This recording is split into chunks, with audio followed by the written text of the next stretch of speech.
mesdames et messieurs, nous sommes ici juste dans le Parlement debout, dans le cadre toujours de Bassangamboka, dans le cadre toujours de Makanisi Baimboka par rapport à point d'actualité. Premier point concernant toujours la réflexion, il y a l'évêque catholique, à la fin, il y a une déclaration, il y a cardinal Ambongo à l'objet. Le pouvoir, le régime actuel et un régime qui seulement pour ma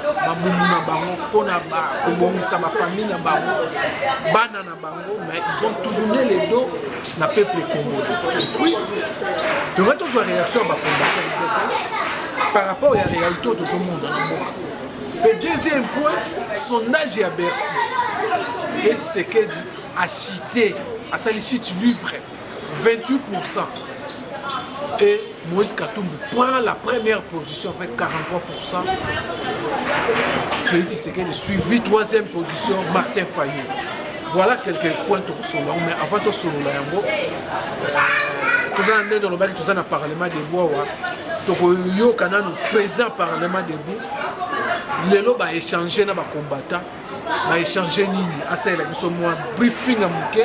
Il y a un solo, il y a un solo, il y a ndenge congolais zo souffrir ba beti masolo ya parti na bango ndenge parti na bango pe kobi na ngaka neti tozo comprendre ngote surtout bango ba beke baza un pas na opposition l'autre pas na pouvoir mais il leur mourrait simbate congolais za kolela mboko ze marché te voilà Bercy ba bimisi sondage oyo pour les Congolais, le sondage a reflété la réalité. Donc, on a la morale, parce que les combattants ont une morale, pour sensibiliser, pour moraliser les combattants.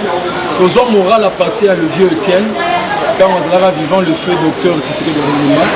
Alors, les gens qui vont rentrer au pays vont d'abord moraliser les combattants. Donc, les Congolais. Il y a un peu de morale, vertu, malamu ya respect, obéissance, connaissance, et tu as l'actualité on a parlé même partie de la presse.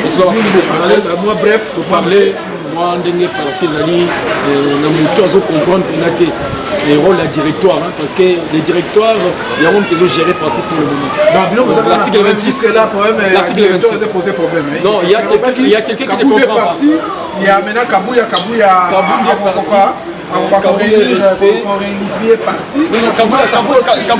seul ne peut pas réunir le parti.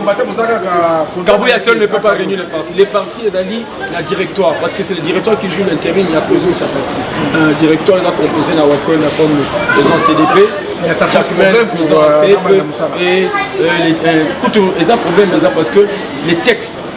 Quand la mine était notifié Jean-Marc Kabou depuis Augustin Kabou, le secrétaire général, parce que dans le cas de notification, dans le point 13-14, on parle du secrétariat général, pas le secrétaire général, mais le secrétariat général, qui est composé du secrétaire général adjoint, il y a celui qui est ensuite, il y a et que c'est l'ami qui ne comprend pas, l'autre ne comprend pas. C'est ce qui fait qu'aujourd'hui la base, vous avez beaucoup divisé. Base est divisée. On va créer combien la base est divisée. Base et je rappelle, c'est ce qu'il y a vu. Donc, Bilon Migros et ça m'a dit de pèse. Il y avait comme ça. Le flambeau à lutte et de pèse. Pas le respect à bâtir, c'est les individus ne connaissent pas les textes. La démocratie, c'est comme si au sein il y a une épaisse. Non, et là, pour interpréter le texte. L'article 26. Comme tu as interprété, il y a Libakou. Likama. Et ça passe. Voilà, alors pour Mboka Tolobeli, les sécurités, les souffrances et la population par rapport à même le ministère de l'économie, le Kouta, il faut que le président ça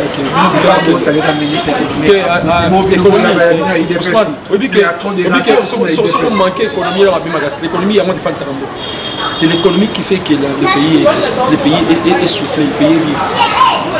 On ne dit pas du DPS Ali 100% sain. Nous ne sommes pas des saints, il n'y a pas de parfait sur la terre. Le DPS aussi a des lacunes, mais le ministre de l'économie, c'est la bêtise. Il y a aussi l'insécurité. Au moins, une reconnaissance, même il y a une zone sur la case. Les policiers, les complices, il y a un photo. Donc, nous avons constaté qu'il y a aucun soubi dans la terre, prison. prison rééducation aucune prison rééducation yambalo eza obimati ofana na prison aussi au vivre pénal sentence mais certaines opinions penser déjà que non il y a une manque la vision même la vision en fait c'est que des non le président a une vision parce que il y a une chose Ousmane les présidents non doit mettre en exécution les projets de société le président vit encore ma coalition ma cohabitation il faut qu'il mette en exécution le projet. Donc, pas attendre l'exécution. Ça veut dire il faut que le président ait la majorité parlementaire. Mais l'UDPS d'abord, vous êtes tout le monde, vous êtes séparés. L'UDPS ne sont pas les individus. L'UDPS c'est un état d'esprit. Si on comprend l'UDPS, tout le monde en regarde. L'UDPS c'est bizarre. Est-ce que vous pouvez avoir la majorité? Bisso. Le plus les alliés forts. Non, les alliés veulent démontrer de quoi ils sont capables. Il dit que ça veut dire que dans le cas, l'aéroport, le drapeau, tout le temps.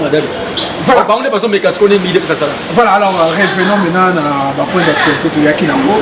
La déclaration, de tout la déclaration, ça la réflexion, que l'église catholique aussi, ça la réflexion, on dit que non, ça les constat dans Bango, conclut que non. Régime est un régime où il y a qui n'a pouvoir non seulement pour il y a qui n'a pouvoir pas pour son peuple congolais mais il y a qui n'a pouvoir pour la bango ma famille la bango bana na bango va tourner les deux na peuple congolais bazo implorer nzamba intervenir. On a posé des questions. Ok, nous avons commandé ça pour ça. Est-ce que ces gens peuvent nous parler il y a Congo? Ils peuvent nous parler que le peuple du Sotoyen, il doit pouvoir être en place pour dénigrer le peuple congolais. Est-ce que l'église catholique, moi, c'est le peuple congolais. Zamou Nazate, évêque, au bout d'un cardinal. Comment les gars à 4 fois nord, sud, est, ouest.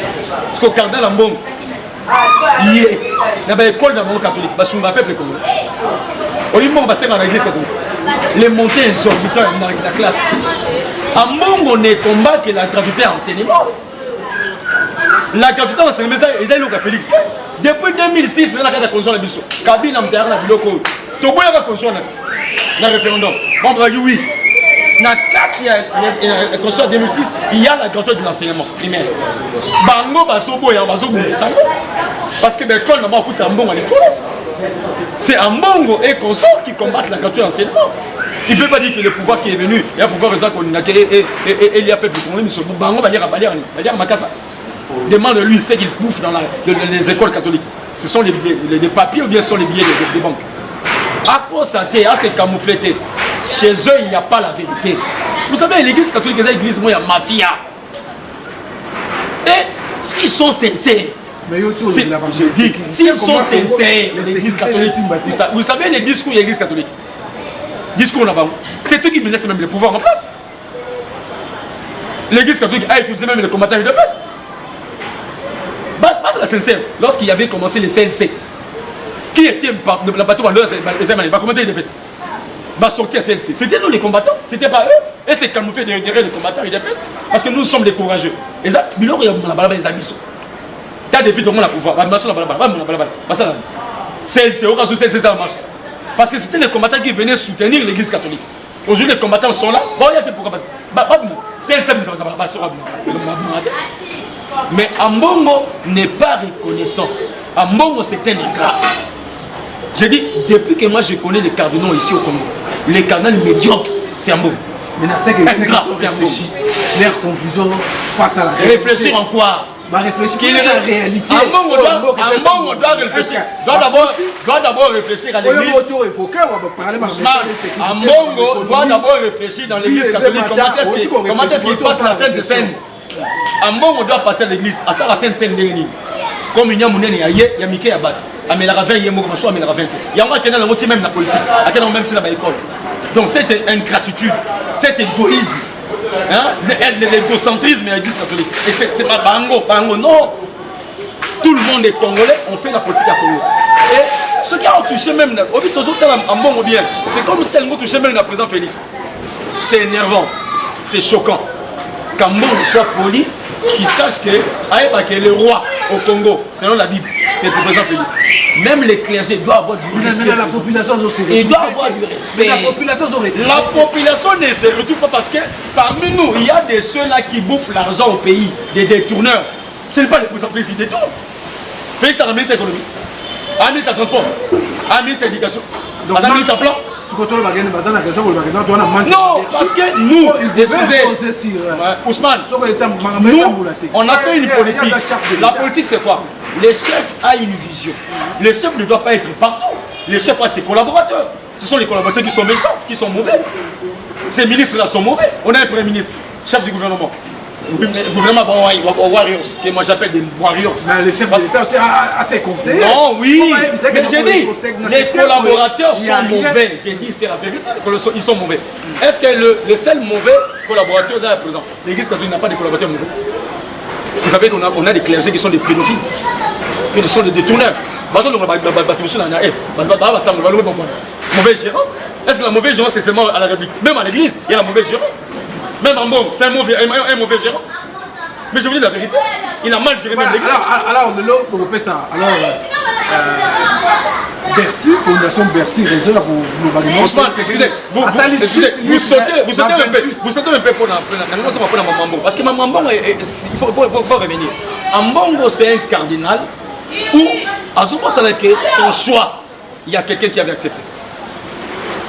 Quand on choisit un cardinal dans un pays, il y a quelqu'un qui accepte. C'est le président de la République. Mais quand aussi, les peuples. Mais ce qu'on y est, non, les peuples ne se retrouvent pas comment. Quel mot nous donne? C'est retrouvé comment? Un parent d'abord, la souffrance, ça a commencé par Félix. La souffrance de la RDC, ça a commencé par Félix. La souffrance, ça a commencé par Félix. Donc, vous oubliez l'époque coloniale, vous oubliez l'époque de Mobutu, Kabila Mobutu qui a parlé de Mobutu, vous oubliez. On peut promettre la population. Mais tout le monde. Même Dieu promet, non? Même Dieu promet. Dieu a dit que son fils va revenir bientôt. La souffrance non, la souffrance n'a pas commencé par Félix. La souffrance a commencé. Vous savez, Mobutu avait à 50 ans de social. Kabila, il y a 3 solidaires mandats, il y a social. Alors, tu peux s'assurer Fondation Bercy. Sondage d'abord à Sali. Sondage, il y a Bercy à Sali. Je veux dire que Sali shit. Bagui n'a pas peuple congolais. On sonde parmi les peuples de la population. Toujours Baya. À Sali sondage. La province de Moïse Katoum a fait le premier. Moïse Katoum, avec quel projet? Avec quel projet Andagala? Avec quel projet Andagala? Moi je connais ce monsieur comme était vendeur de Dakar. À organiser Félix Anib. La politique. Lui connaît la vente de poissons et puis le football. Il est mieux. Non, ça c'est le sondage de match de football. Il y a match à Maroc RDC. Sondage voilà, il y a Maroc RDC. Sondage à politique. Parce que Moïse, son temps à Moïse, dans les 1000 blancs, on a le football, on a le contexte, ça va pas poisson. En politique, il ne peut pas comprendre.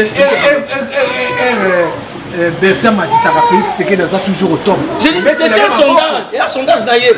Ce n'est pas fait. Non, moi je n'ai jamais applaudi Bercy. Du coup, on a intervenu applaudi Bercy. Combattant, la majorité va combattre. Oh, ouais. Va combattre une liberté. Avec les Maroc, pas il y a Félix. Sondage, il y a Félix, il va battre Bercy. Le sondage à Félix, c'est entre les mains de nous, les peuples. C'est nous qui les votons, qui les lisons. C'est pas eux. Les Français, les Américains, les consorts ne peuvent jamais voter ici au Congo. C'est nous les Congolais qui votent et élisent notre président. Le sondage n'est pas la mission, il n'est pas la volonté. Excusez, on a fait une de combat peut-être en paix. Oui, par exemple, le moment. Sondage n'est pas élection. Avant la 7. Mais l'élection a gagné l'élection. Barack Hussein Obama, deuxième mandat. À ça arrête le sondage. Baba qui a la chute. Remontada des années Bishop, tu as l'icolo. Remontada est comme ça. Bishop, ça a remonté parce que tout le monde a battu M. D'abord, on va battre M. dans quel projet? C'est lui qui est présent.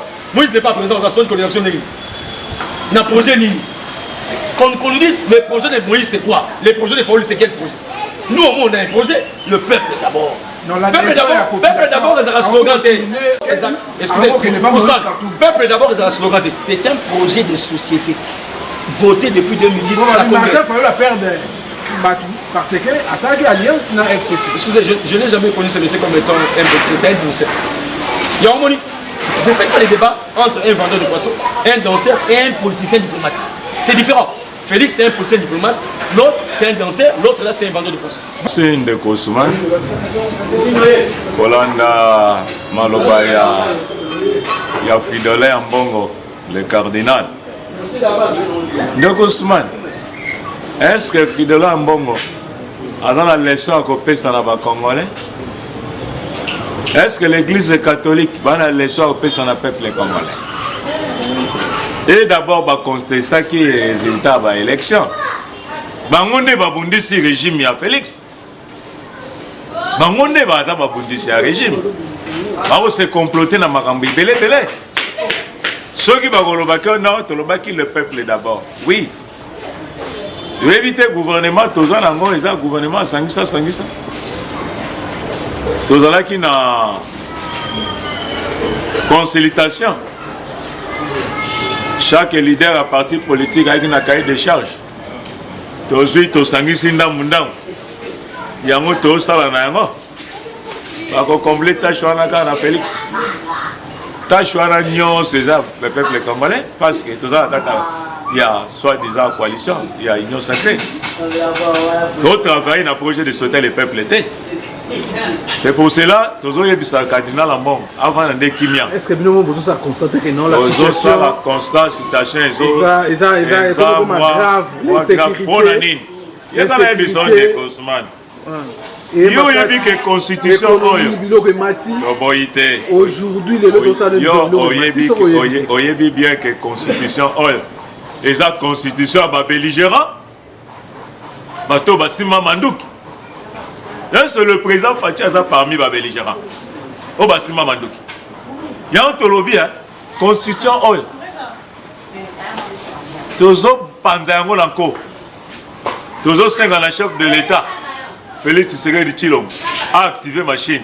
Il y a quoi sa constitution oil. Président l'avantage n'a pas pénaté. Président constitution ma belligérant. Est-ce que le président Félix Yozaki parmi les belligérants? Au Kaboula qui gâteau dans San City. Comment la constitution moko élaborée dans Liège, je ne sais pas, belge, je vais tirer moi ma belligérant. Et puis surtout qu'il y a une photo de la constitution. État de siège. État de siège. Vous avez dit qu'il y a une constitution et ça la couloir. Et puis si peu prérogative le chef de l'État à cause de la mesure outre. Pas décréter état de d'urgence. Voilà, alors, deuxième question. Tout mon sondage à Bercy. Kosman yo katenga yi makambo ya mbongo balina kende na makambo ya mbongo très bien. Est-ce qu'on a le baki ne bandele c'est mbongo na leçon à pesa peuple congolais. Yé nanu na bekol na yé. Ah ça Moussa Kitoko. Le là tu vas parler na ba difficulté non? Tant président décrété avec non gratuité. Alingaka memango ti na ba niveau likolo. Mais les loba parents bazo souffrir. Il y a Zolobani. Il y a un bon. La situation. À éviter les parents à foutre à frère scolaire à combattre. Et là, il y a un dossier de responsabilité. Pouvoir na biso rigueur ezali. Vous sanctionner. Les Kosman na ote biso logo moko. Vous avez que place et constitution ça miwet. Justice c'est ça musala. Il faut toucher constitution. Oh justice ça musala non madame. Je sais ça, il faut bouger la constitution. Il y a un zolo qui non pouvoir il a s'enrichir. Il est temps comme cardinal. Alors qu'on s'enrichit, il peut s'enrichir en tant que cardinal. Va tourner doté parce que Bitumbato Zaki Nango, il y a une économie en bas que si maman a régime au moins si quoi, on dit que la permis. La licence, il y a importation, on va faire ça dans la paille. Mais pas M. Dan, Gertrude, les Israéliens. Donc, le président Zokinde, Molo, pour appeler ça, remède dans le peuple. Voilà, alors par rapport, il y a sondage, il y a Bersa Sadi, que c'était à quoi il y a 28% de popularité de la société. 28%. et puis Moïse Katumba comme à 43%. Merci Ndeko Soumane. On l'a dit que sondage, Sondage à Bercy. mais sondage est la confirmation. Sondage est la confirmation. Sondage à l'Okuta Pesat. Tout le monde dans Facebook a dit que le président était opéré. Et c'est ça qui est bien. Il y a une malade. Et lui qui n'a pas réseau social. Il y a un sondage. Mais le président a une remontada, non? Remontada, quand au peuple, ils ont souffert dans la vérité. Il y a un président. L'écart est entre peuple congolais et la politique au président. Pour y avoir la politique, il faut mettre sa barre très haut pour aller à l'économie. Oh, bah, le ballon, le sondage sondage est là. Sondage est là. La vérité, Félix Tshisekedi a sali chute libre 28%. Moïse Katumbi prend les devants. Est-ce que Moïse Katumbi va rejoindre les devants?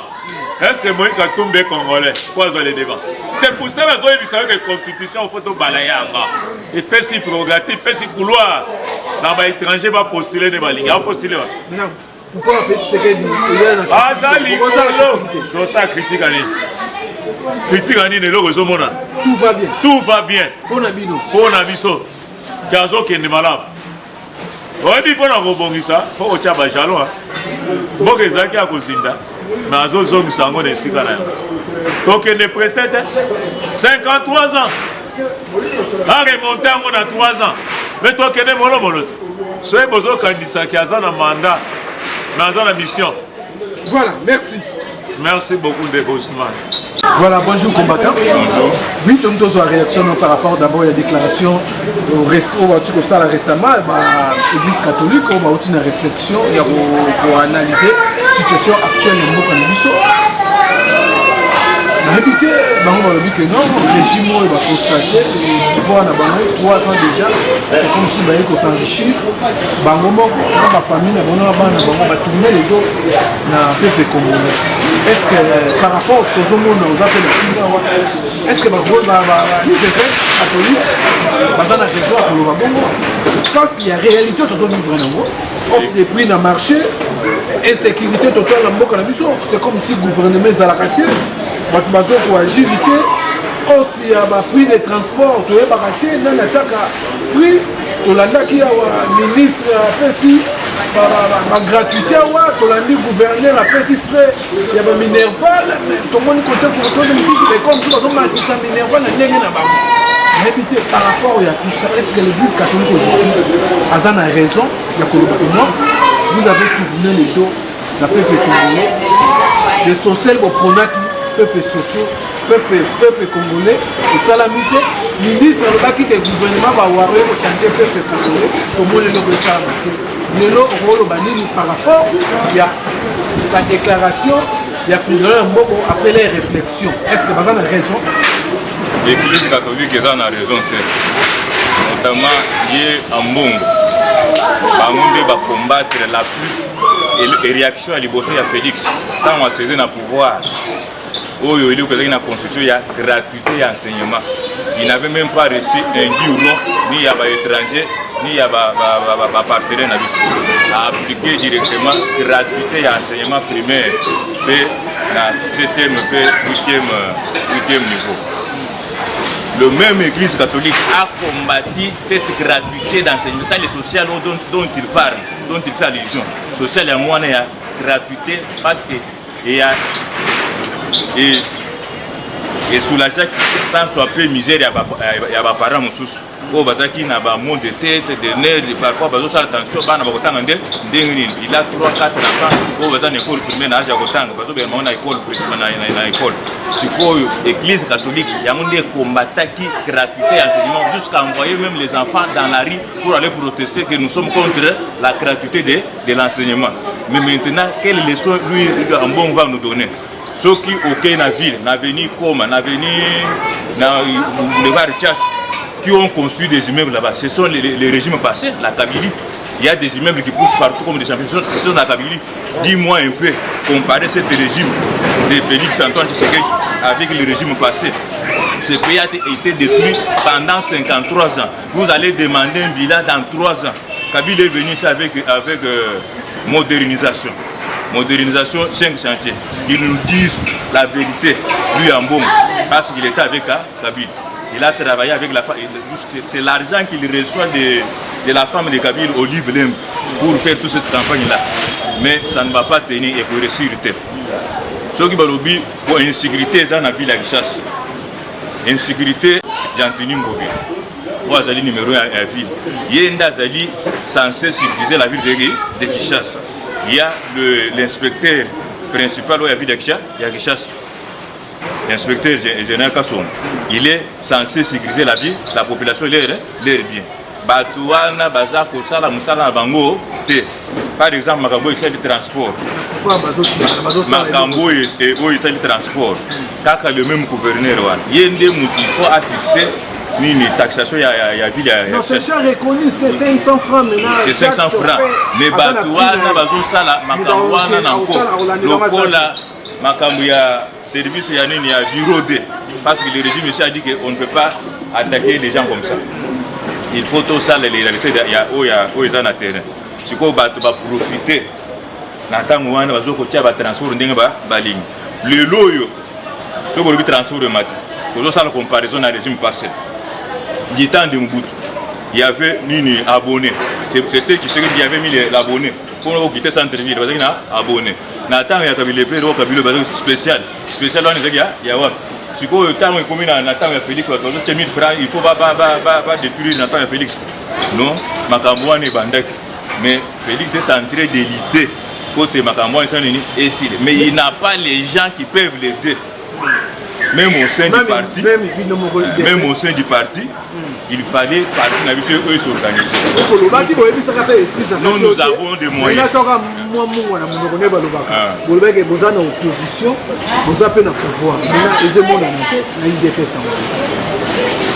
Tous en opposition, tous en pouvoir parce que nous avons tous les canaux. Il faut tout aider le président pour réussir la mission pour le premier mandat. Dans 3 ans, le président a beaucoup présenté le bilan. Il a passé un souka ya législative. Remontada de Gozala. Remontada des alliés. Donc vous reconnaissez qu'il y a des failles dans le Congo. Non, bateau et Bamindelo, bateau le voir parce que nous avons un peu de Ousmane. D'abord, Kabila, tout Moïse Katumbi, n'ont jamais pu revenir dans le pouvoir. Ils ont des problèmes avec les Américains. Moïse Katumbi et Kabila, ils ont vendu des uraniums, ils ont mis l'Amérique dans l'insécurité totale. Ce qui va se passer pour nous, c'est que Kabila et Katumbi pour revenir dans le pouvoir. C'est-à-dire, nous avons toute la capacité de remonter ce sondage. Ces sondages sont les humains qui ont fait ce sondage. Il y a un sondage par rapport à sondage maintenant.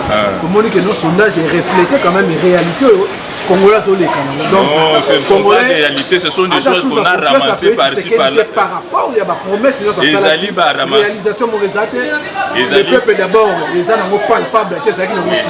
Le sondage est précis, 28% a fait ce qu'il a perdre de popularité. Le sondage, ce n'est pas une réalité. La réalité, c'est ça, on a terrain. Comme on a fait aux États-Unis, du temps de Barack Obama. Le sondage, on peut essayer de gagner l'élection, même du temps de Trump avec Joe Biden. Trump était au top. Mais pourquoi ça a renversé en dernière minute? C'est-à-dire qu'on peut renverser la vapeur. Par sondage, ce sont des gens qui ont... Il faut maintenant que les Congolais vont se retrouver. Les Congolais vont se retrouver parce que le président a de bonnes idées, a de bonnes initiatives, il cherche l'intérêt de la population, il cherche l'intérêt supérieur de la nation. Mais il est combattu par la coalition. Pour vous donner un exemple. Il n'y a pas une parcelle sans ACP. Aza, il y a un meeting populaire en face de l'IDPS. Il y a adhérer. L'obio, il y a foire à mobiliser, à d'autres bambous, à la taxation partout. Ce n'est pas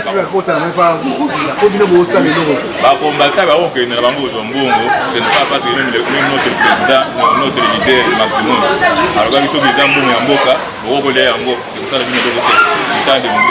Les embouts en boca, il y a un moté, mais il y a un moté, mais il y a un moté, mais il y a un moté, mesdames et messieurs, ça n'est fini par ici. Merci à vous avez tellement bien pour la vie sur top. Qui ne faut l'info en temps réel. Merci les millions, merci de Chiba Chibambalo derrière la caméra. Prochainement, le numéro de Bye bye.